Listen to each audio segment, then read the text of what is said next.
आज का जो हमारा टॉपिक है, आप मुझे सुन पा रहे हैं? Yes sir. ओके, तो हम कैलकुलेट कर रहे हैं नेशनल इनकम।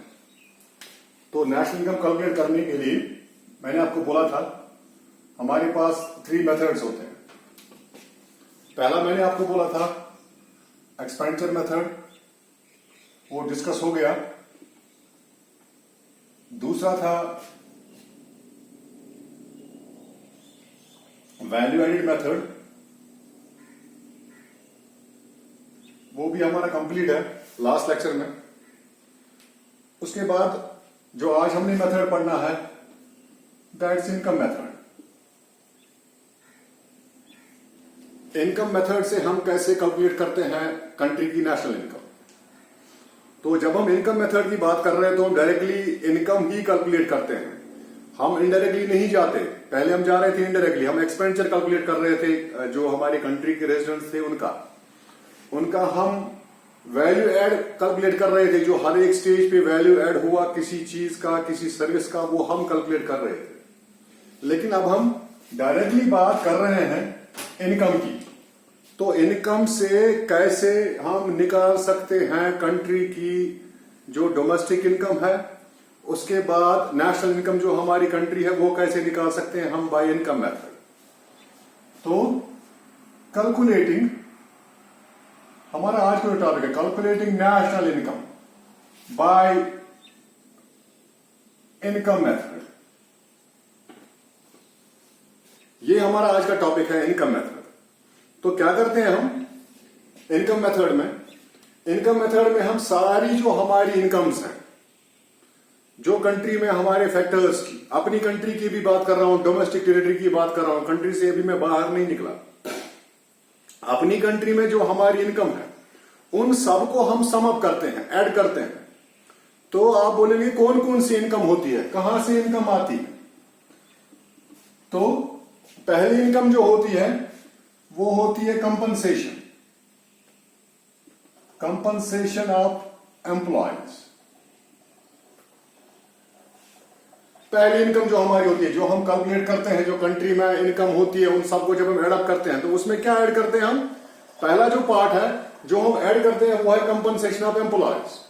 दूसरा जो पार्ट होता है वो होता है ऑपरेटिंग सरप्लस, ये हम कैलकुलेट करते हैं, ऑपरेटिंग सरप्लस। और जो तीसरा है उसको हम बोलते हैं मिक्स्ड इनकम।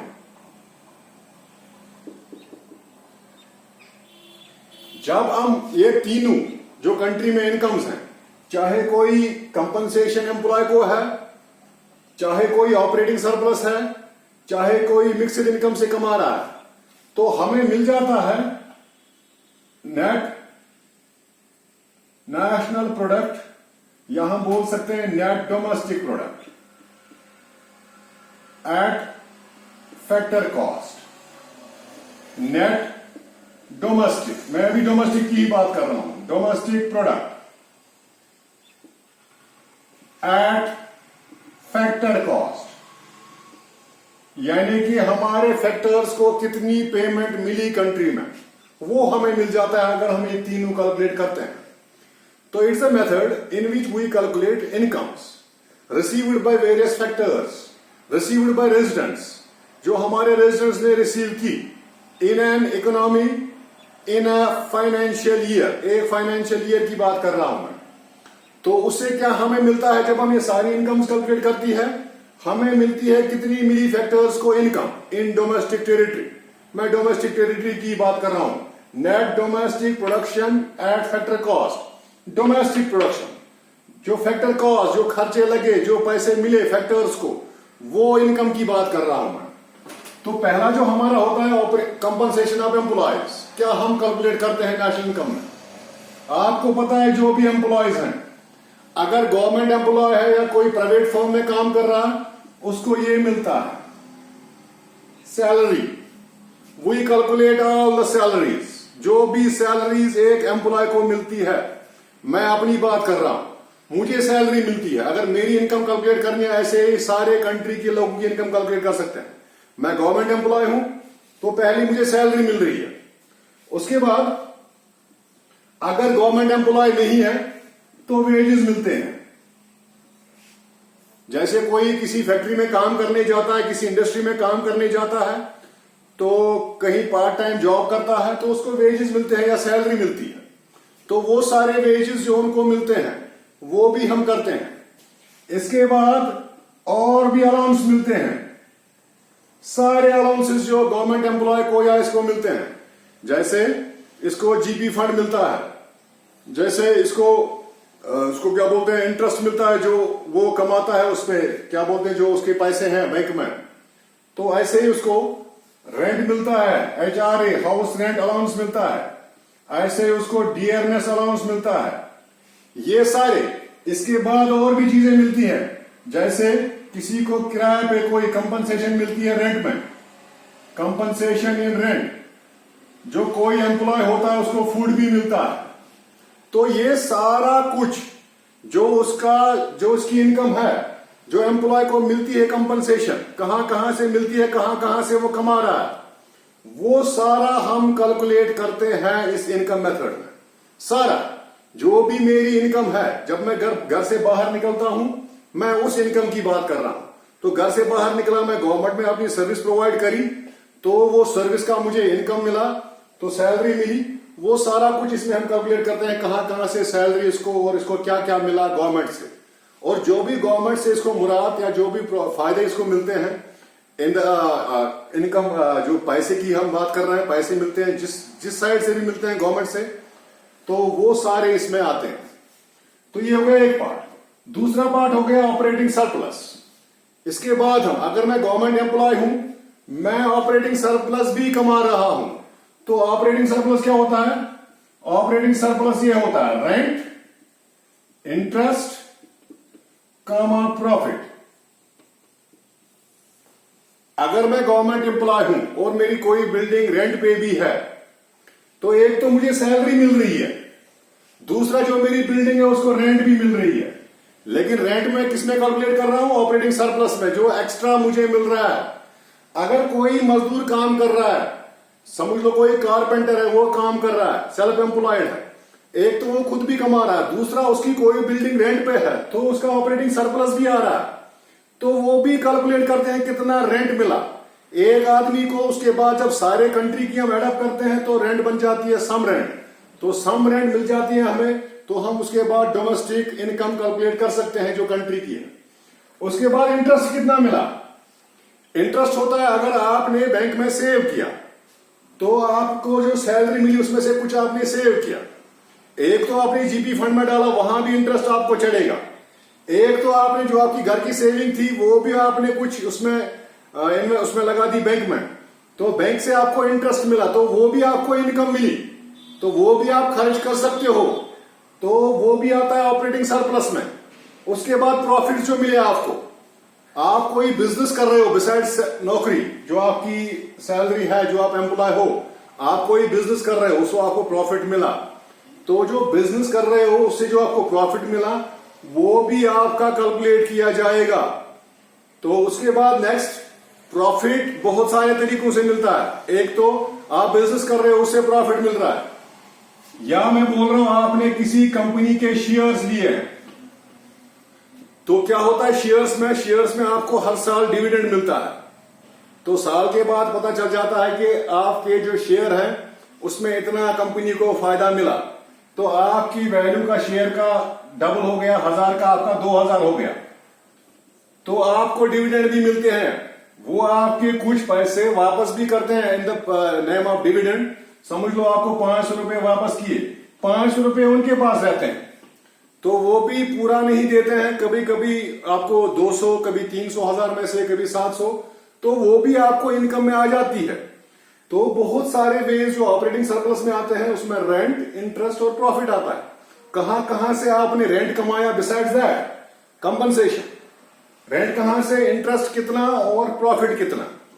और जब हम कंपनसेशन को प्लस करते हैं ऑपरेटिंग सरप्लस के साथ, तो आ गई हमारे पास दो चीजें कैलकुलेट करने के लिए जो हमारी कंट्री की डोमेस्टिक इनकम है।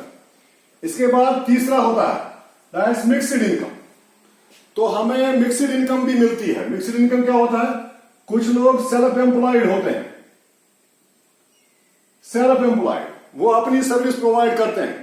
जैसे कोई घर में किसी ने काम किया है या कोई घर में काम कर रहा है या कोई ऑनलाइन काम कर रहा है, वो अपनी खुद की सर्विस चला रहा है, वो अपना खुद का काम चला रहा है, वो ना गवर्नमेंट पे डिपेंड है ना कहीं और किसी इंडस्ट्री पे डिपेंड है।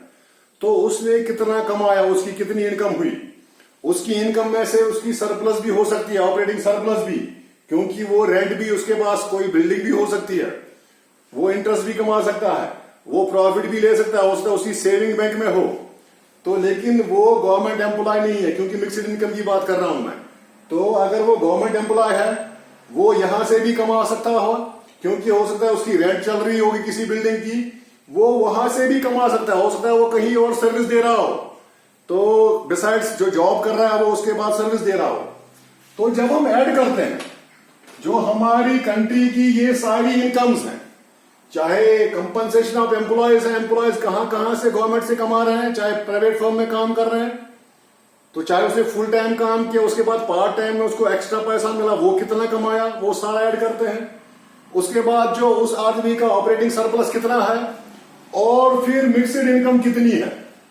तो जब हम ये सारा कैलकुलेट करते हैं कंट्री में हर एक आदमी का, तो हमें मिल जाता है domestic production at factor cost. जो हमारे फैक्टर्स हैं, काम करने वाले हैं, सर्विस प्रोवाइड करने वाले हैं, उनको कितना खर्चा मिला, उनको कितनी इनकम मिली, तो बन गया डोमेस्टिक का कंसेप्ट। लेकिन हमने कैलकुलेट करनी है नेशनल इनकम। उसके लिए क्या करना पड़ेगा, हमें पता है डोमेस्टिक को जब तक हम प्लस अब्रॉड ना कर लें या net factor income from abroad ना कर लें, तब तक ये नेशनल नहीं बनेगा। तो जो हमें डोमेस्टिक मिल गई, उसके बाद जो अब्रॉड में हमारे लोग थे, उनको ये कितना मिला, compensation, operating surplus, mixed income, उनकी कितनी थी, तो वो जो अब्रॉड की मैं इसमें ऐड करूंगा net factor income, sorry net domestic production at factor cost, और उसमें अब्रॉड की मैं net factor income from abroad, और कहां कहां से इनकम, वही सोर्सेज जो यहां थे ऊपर। तो ये हो गया net factor income from abroad. तो जब मैं इसको ये ऐड करूंगा, मुझे मिल जाएगी नेशनल इनकम, या इसको बोलते हैं NNP एट फैक्टर कॉस्ट। तो मुझे कंट्री की नेशनल इनकम कैलकुलेट हो जाएगी by calculating domestic first and then adding net factor income from abroad, we will get the national income. So जो तीनों कंसेप्ट मैंने बोले, चाहे हम कोई भी कंसेप्ट तीनों में से इस्तेमाल करें, रिजल्ट हमारा सेम आना चाहिए। और अगर रिजल्ट सेम नहीं आ रहा, तो इसका मतलब एरर्स हमारे हैं, हम कैलकुलेशन में कहीं गलती कर रहे हैं। तो मोस्टली जो कंट्री कर रही है, तो हमारी कंट्री में कौन कर रहा है, हमारी कंट्री में एक ऑर्गेनाइजेशन है, उसको CSO बोलते हैं, सेंट्रल स्टैटिस्टिकल ऑर्गेनाइजेशन। ये डेटा कलेक्ट करती है और उसके बाद यही देती है कंट्री की जो नेशनल इनकम है, डोमेस्टिक प्रोडक्शन है, या जो मैं आपको बोल रहा हूं इनकम मेथड जो कर रहे हैं, ये चाहे एक्सपेंडिचर मेथड करते हैं, लास्ट में यही रिजल्ट देते हैं, हमारी GDP, हमारी NDP, हमारी नेशनल इनकम कितनी बढ़ी और कितनी कम हुई। तो ये इस ऑर्गेनाइजेशन का काम है, सेंट्रल स्टैटिस्टिकल ऑर्गेनाइजेशन, जो हमारी कंट्री में काम करती है। तो ये 3 मेथड्स हो गए, हम कैसे कैलकुलेट करते हैं। तो मैंने आपको बता दिया एक्सपेंडिचर मेथड, इनकम मेथड, और तीसरा है वैल्यू एडेड मेथड। तो वो सारे मैंने आपको समझा दिए। तो नेक्स्ट टॉपिक जो हमारा है, that is circular flow of income. Circular flow of income. तो सर्क्यूलर मैं आपको बना ही देता हूं, मैं एक सर्कल बना देता हूं। कहते हैं इनकम फ्लो करती है एक आदमी से दूसरे आदमी, एक रीजन से दूसरे रीजन, एक स्टेट से दूसरे स्टेट, एक कंट्री से दूसरे कंट्री। तो income flow, income is always, income तो फ्लो कंसेप्ट है ही, क्योंकि ये हमेशा फ्लो में रहती है। मैंने आज घर में लेबर इस्तेमाल किए, तो मेरी जेब में जो इनकम है, मैंने उनको वेजेस दिए, तो वो निकली, तो उनको मिली। वो बाजार गए, उन्होंने वो बाजार में एक्सपेंडिचर कर दिया, उन्होंने कुछ चीजें घर के लिए लाई, तो वहां उनसे किसी और को चली गई। तो ये जो इनकम है, ये फ्लो होती रहती है। तो सर्कुलर फ्लो ऑफ इनकम है, इनकम फ्लो करती है। वन सेक्टर टू अनदर, आपको पता है सेक्टर्स, प्राइमरी, सेकेंडरी, टर्शियरी। तो एक सेक्टर से दूसरे सेक्टर में फ्लो हो जाती है, एक पर्सन से दूसरे पर्सन तक फ्लो हो जाती है, एक रीजन से दूसरे रीजन में फ्लो हो जाती है, एक कंट्री से दूसरे कंट्री फ्लो हो जाती है। That flow is called circular flow of income. अब सर्कुलर फ्लो ऑफ इनकम में समझने के लिए पहले मैं आपको बात करता हूं, मैंने अब समझाता हूं। तीन concept, there are three concepts to calculate income. हम तीन कंसेप्ट इस्तेमाल करते हैं कभी भी किसी की इनकम निकालने के लिए। Three concept are used. First, हम सीधे इनकम की बात करते हैं, उसकी इनकम कितनी है। In a nation if we have to calculate income और नेशनल इनकम, चाहे मैं किसी इंसान की इनकम निकालूं, चाहे मैं कंट्री की इनकम निकालूं, तो उसके लिए मुझे तीन चीजें चाहिए। मैं तीन तरीकों से इनकम निकाल सकता हूं। पहली है इनकम से, दूसरा है आउटपुट से। आउटपुट आपको पता है वो है प्रोडक्शन। मैं प्रोडक्शन से भी इनकम निकाल सकता हूं, production of goods and services. वहां से भी मैं कंट्री की नेशनल इनकम निकाल सकता हूं, जैसे मैंने आपको दिखा था। तो प्रोडक्शन मेथड यानी कि वैल्यू एडेड मेथड। इसके बाद हम एक और चीज से भी निकाल सकते हैं, दैट्स एक्सपेंडिचर। एक्सपेंडिचर मेथड भी हम यूज कर सकते हैं। तो फ्लो ऑफ इनकम या इनकम जो हमारे कंट्री की है वो हम तीन तरीकों से निकाल सकते हैं। फर्स्ट, इनकम से हम डायरेक्टली कंट्री की इनकम कैलकुलेट करेंगे, लोगों की इनकम कैलकुलेट करेंगे। उसके बाद हम आउटपुट से भी निकाल सकते हैं, लोगों ने कितना आउटपुट दिया, चाहे प्रोडक्शन किया चाहे सर्विस दी। और उसके बाद तीसरा, लोगों ने कितना एक्सपेंडिचर किया, चाहे आपने, मैंने किया, इंडिविजुअल्स ने, चाहे पब्लिक जिसको हम गवर्नमेंट बोलते हैं गवर्नमेंट ने किया, चाहे कंजप्शन पे किया, चाहे इन्वेस्टमेंट पे किया, चाहे इंपोर्ट्स पे किया, चाहे एक्सपोर्ट्स पे किया। तो these are the three ways of calculating income. क्योंकि मैं सर्कुलर फ्लो की ही बात कर रहा हूं, तो पहले हम फ्लो तब आएगा जब हम पहले पता होगा कि इनकम कैसे कैलकुलेट करेंगे। ये हमारे पास तीन तरीके होते हैं इनकम कैलकुलेट करने के लिए। बिसाइड दैट, जो हमारी इकोनॉमी होती है उसमें भी होते हैं थ्री वेज ऑफ इकोनॉमी। तीन तरीकों की होती है एक ही तरीके की है, लेकिन बोलते हैं इकोनॉमिक्स में तीन है। तो क्या तीन तरीके होते हैं, इकोनॉमी कैसे होती है? पहले होती है, इसको हम बोलते हैं सिंपल इकोनॉमी, सिंपल और क्लोज इकोनॉमी।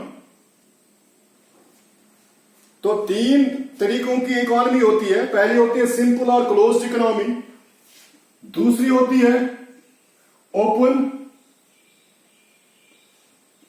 और मिक्स्ड इकोनॉमी, और जो तीसरी होती है वो भी होती है ओपन एंड मिक्स्ड इकोनॉमी।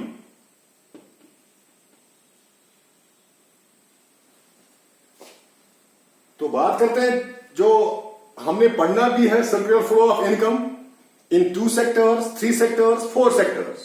मैं वहीं पे आता हूं। तो पहले आप थोड़ा ये कंसेप्ट क्लियर कर लें। तो हमारी जो इकोनॉमी होती है वो तीन तरीकों की होती है।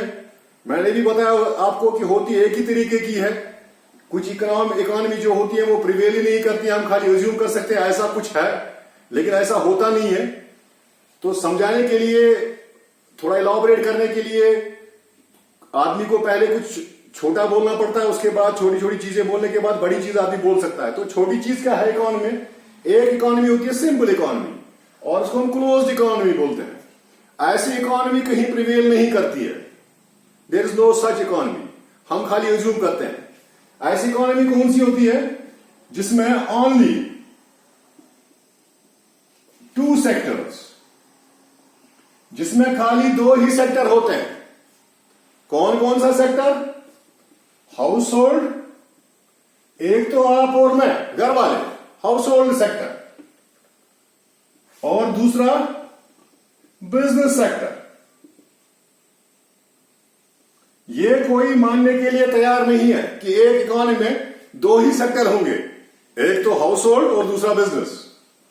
तो तभी इसको सिंपल और क्लोज्ड इकोनॉमी बोलते हैं। इकोनॉमी इसलिए क्लोज बोलते हैं क्योंकि इसमें और कुछ है ही नहीं, ये क्लोज है। क्लोज क्यों नहीं है? क्लोज क्यों है? क्योंकि इसमें गवर्नमेंट है ही नहीं, कोई कंट्रोल करने वाला है नहीं। इसमें जो हमारी इकोनॉमी विद द वर्ल्ड है, दैट्स इंपोर्ट्स एंड एक्सपोर्ट्स, जो हमारा दुनिया के साथ और अब्रॉड के साथ कारोबार है, वो इसमें है नहीं, तभी ये सिंपल और क्लोज इकोनॉमी है। तो इसमें क्या होता है, मैंने आपको बोला दो ही सेक्टर्स होते हैं। इसमें एक और चीज होती है, नो गवर्नमेंट इंटरवेंशन। इसमें गवर्नमेंट है ही नहीं, गवर्नमेंट प्रेजेंट ही नहीं है, तो इंटरवीन कहां से करेगी? इंटरफेयर नहीं है गवर्नमेंट का। तो ऐसी इकोनॉमी आपको कहीं एग्जिस्ट होती हुई नहीं दिखेगी, ऐसी इकोनॉमी कहीं नहीं है। ये जो इकोनॉमी है, ये बोलती है हाउस होल्ड अपने सर्विस प्रोवाइड करता है, अपने फैक्टर्स देता है बिजनेस को, बिजनेस उसको वापस में इनकम देता है, बस इतना ही कुछ है, इसमें और कुछ भी नहीं है। तो नेक्स्ट हमारी जो होती है दूसरी इकोनॉमी जो होती है हमारी, वो होती है ओपन एंड मिक्सड। ओपन या इसको हम मिक्सड बोलते हैं। ओपन और मिक्सड में क्या होता है, इसमें 3 सेक्टर्स होते हैं, 3 सेक्टर्स की बात कर रहे हैं। इसमें ओपन और मिक्सड इकोनॉमी में 3 सेक्टर्स होते हैं। हालांकि ये भी ओपन नहीं है, ये भी क्लोज्ड ही है, क्योंकि 3 ही सेक्टर्स हैं। एक सेक्टर मिस हो रहा है, दैट्स अब्रॉड। एक सेक्टर मिस हो रहा है, हम अब्रॉड के साथ एक्सपोर्ट इंपोर्ट करते हैं। कोई कंट्री दुनिया में ऐसी नहीं है जो किसी और पे डिपेंड नहीं है। सेल्फ सफिशिएंट कोई भी कंट्री नहीं है, उसको किसी और कंट्री से कुछ ना कुछ चाहिए। तो ये भी एक, हम तो लिखते हैं ओपन इकोनॉमी, मिक्सड इकोनॉमी, लेकिन मिक्सड इकोनॉमी है नहीं, ओपन इकोनॉमी है नहीं ये। क्यों? क्योंकि इसमें भी कुछ रेस्ट्रिक्शंस हैं, कोई सेक्टर मिसिंग है। तो 3 सेक्टर्स कौन से इसमें? पहला वही है हाउस होल्ड सेक्टर, दूसरा आता है इसमें वही बिजनेस सेक्टर, एंड थर्ड जो आता है वो होता है गवर्नमेंट सेक्टर। तो जो ओपन इकोनॉमी और मिक्स्ड इकोनॉमी होती है उसमें 3 सेक्टर्स होते हैं, तो इसको हम 3 सेक्टर इकोनॉमी बोलते हैं। ये 2 सेक्टर इकोनॉमी है। 3 सेक्टर इकोनॉमी हो गई, house hold, business sector and government sector. लेकिन इसमें नहीं है, मिसिंग है,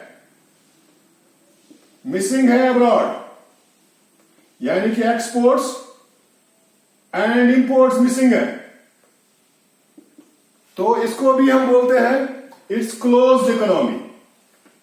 ये भी क्लोज्ड इकोनॉमी ही है, क्योंकि इसमें एक चीज को रोका गया है, सो इट्स क्लोज। अगर मैं बोलूं मेरे कंट्री में कोई एक कंट्री है जहां पे खाली आप जो लोग हैं जो वहां रहते हैं और जो बिजनेस सेक्टर है और गवर्नमेंट सेक्टर है, यही 3 आपस में काम करेंगे और इसके बाद हम बाहर से कुछ भी नहीं लाएंगे। जैसे नॉर्थ कोरिया है, लेकिन वो भी 100% ये 3 सेक्टर इकोनॉमी नहीं है, कुछ ना कुछ बाहर से ही आता है, हालांकि बैंड है लेकिन कुछ ना कुछ आता है। तो इसका भी कंसेप्ट, ये तो बोलते हैं ओपन इकोनॉमी है लेकिन है क्लोज्ड इकोनॉमी। तो इसके बाद आती है ये 3 सेक्टर इकोनॉमी, ये 2 सेक्टर इकोनॉमी। इसके बाद आ गया ओपन एंड मिक्सड इकोनॉमी, जो रियल में इकोनॉमी है, जो ओपन है। इसमें 4 सेक्टर्स आते हैं, इसको बोलते हैं 4 sector economy. 4 sector economy, 4 sectors आते हैं। अब आपका हो गया हाउस होल्ड सेक्टर भी आ गया, बिजनेस सेक्टर भी आ गया, गवर्नमेंट सेक्टर भी आ गया, एंड चौथा जो है वो है फॉरेन सेक्टर। फॉरेन सेक्टर, तो इसमें फॉरेन सेक्टर भी आता है। अब इंपोर्ट्स और एक्सपोर्ट्स भी आते हैं, डिपेंडेंस भी आता है, हमारी डिपेंडेंस कितनी है और किसी और की कंट्री की डिपेंडेंस हम पे कितनी है।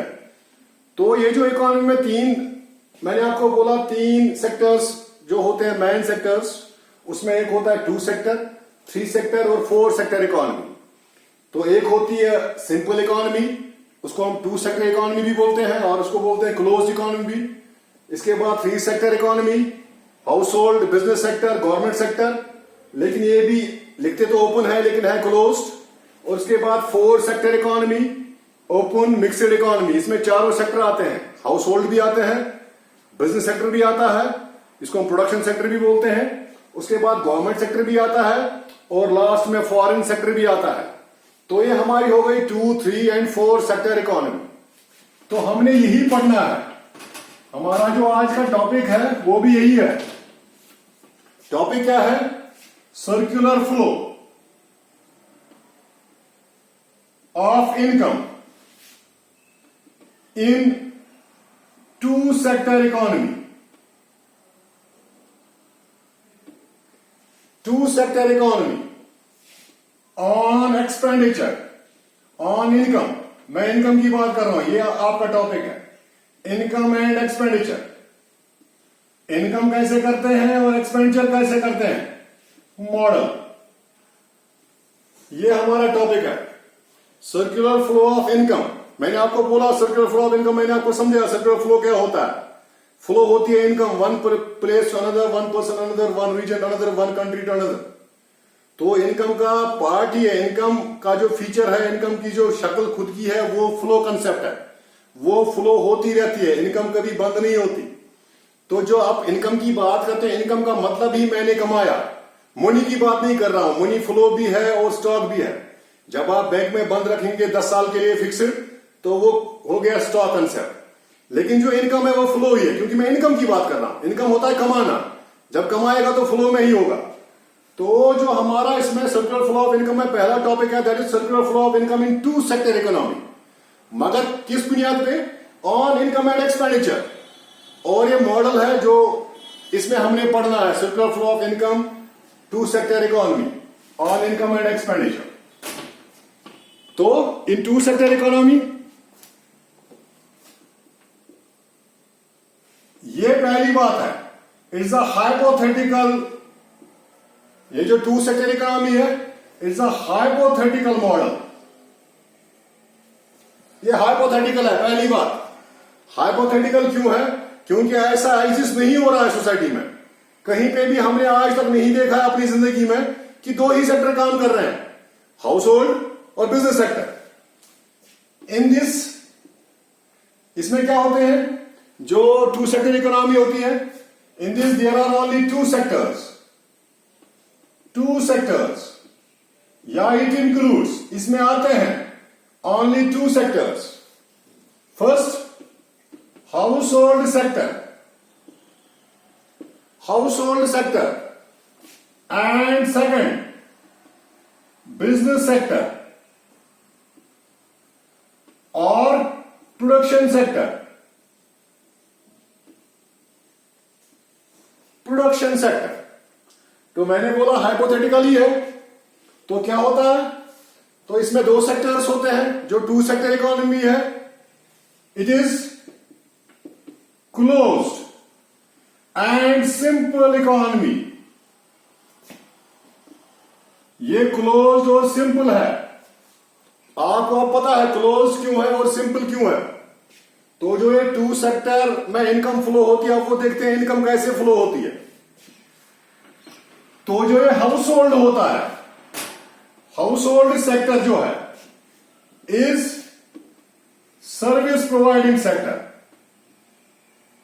सर्विस प्रोवाइडिंग, ये सर्विस प्रोवाइड करता है क्योंकि ही इज ओनर. यही ओनर है ऑफ फैक्टर्स. मैं पॉइंट पॉइंट डिस्कस कर रहा हूं. In two sector economy it's a hypothetical model. Hypothetical क्यों है? क्योंकि क्लोज्ड इकोनॉमी है, सिंपल इकोनॉमी है, ऐसा एग्जिस्ट नहीं होता है. और इसमें खाली दो सेक्टर्स होते हैं.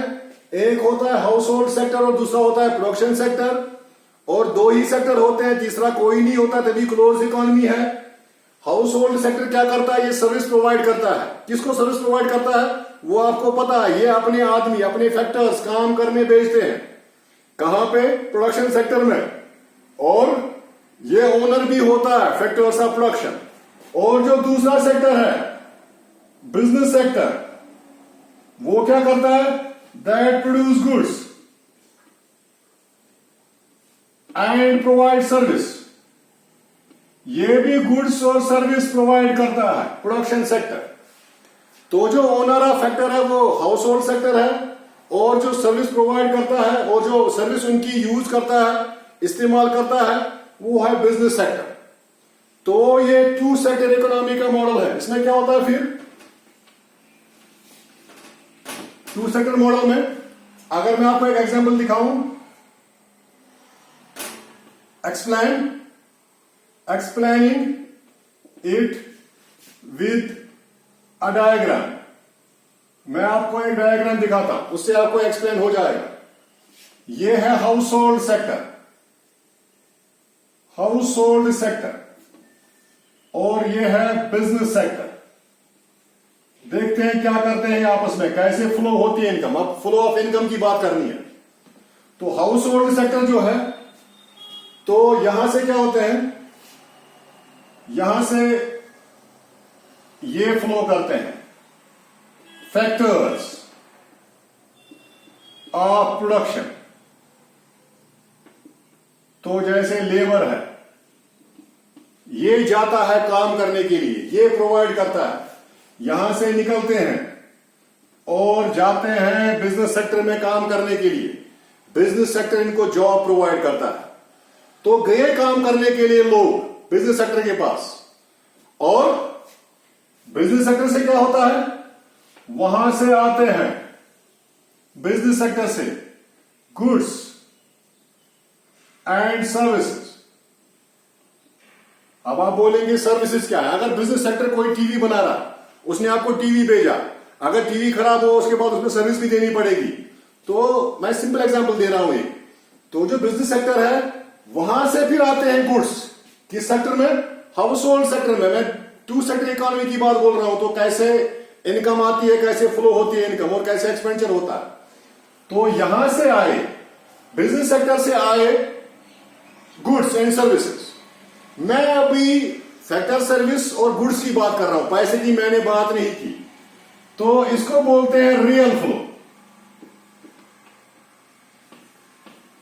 जब हम पैसों की बात नहीं करते हैं, चीजों की बात करते हैं, सर्विस की बात करते हैं, यूटिलाइजेशन ऑफ सर्विस की बात करते हैं, उसको रियल फ्लो बोलते हैं। रियल फ्लो, क्योंकि हम मनी की बात नहीं कर रहे हैं। जो जो आउटर स्पेस मैंने दिखाई, इज अ रियल फ्लो।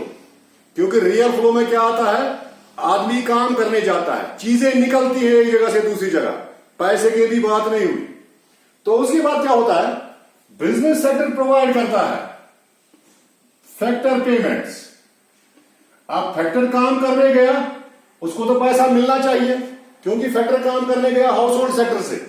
तो बिजनेस सेक्टर से पैसा आएगा, बिजनेस सेक्टर से पैसा आएगा हाउस होल्ड की तरफ। तो फैक्टर पेमेंट्स में आएगा वेजेस, आप सैलरी भी बोल सकते हैं, क्योंकि क्लोज इकोनॉमी है तो कोई काम कर रहा है वहां पे। रेंट भी आती है, इंटरेस्ट भी आता है, सब कुछ आता है इसमें, जो भी वेजेस है।